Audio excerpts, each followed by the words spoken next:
Hello all, ఎలా ఉన్నారు అందరూ? ఈరోజు ఢిల్లీ ఫేమస్ మొహబ్బత్ కా షర్బత్ ఎలా చేసుకోవాలో చూద్దామా? ఫస్ట్ ఒక పావు లీటర్ మిల్క్ తీసుకోవాలి. అందులో మీ టేస్ట్కి తగ్గట్టు షుగర్ మిక్స్ చేసుకొని ఫ్రిడ్జ్లో పెట్టేసుకోవాలి.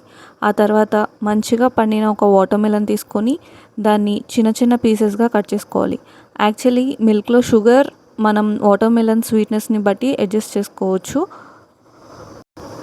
నేను ఇక్కడ జస్ట్ ఒక టిప్ లాగా వాటర్ మిలన్ ఎలా కట్ చేసుకోవాలో కూడా చూపిస్తున్నాను.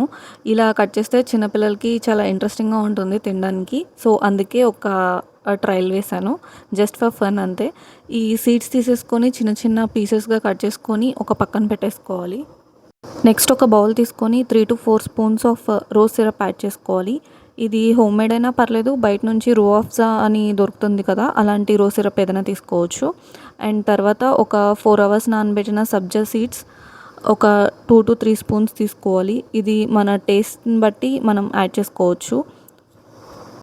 రోజ్ సిరప్ కూడా మనకి రోజ్ ఫ్లేవర్ ఎక్కువ కావాలి అనుకుంటే ఎక్కువ, లేదా తక్కువ కావాలనుకుంటే తక్కువ, టేస్ట్ని బట్టి అడ్జస్ట్ చేసుకోవచ్చు.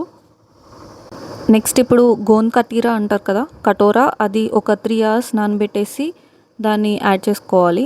ఇది యాడ్ చేసుకోవడం వల్ల టేస్ట్ కొంచెం ఎన్హాన్స్ అవుతుంది. నెక్స్ట్ మనం ఫ్రిడ్జ్లో పెట్టుకున్న మిల్క్ని మొత్తాన్ని యాడ్ చేసుకోవాలి. షుగర్ కొంచెం ఇందులో ఎక్కువ ఉంటేనే టేస్టీగా ఉంటుంది, లేకపోతే రోజ్ ఫ్లేవర్ ఎక్కువ డామినేట్ చేసి అంత టేస్టీగా అనిపించదు తాగేటప్పుడు. సో నెక్స్ట్ మనం చిన్న పీసెస్గా కట్ చేసుకున్న వాటర్ మిలన్ని యాడ్ చేసుకొని మొత్తం ప్రాపర్గా మిక్స్ చేసుకొని సర్వ్ చేసేసుకోవడమే. ఈ సమ్మర్లో కూల్గా ఏదైనా తాగాలనుకుంటే ఈ రెసిపీ ఒకసారి ట్రై చేయండి.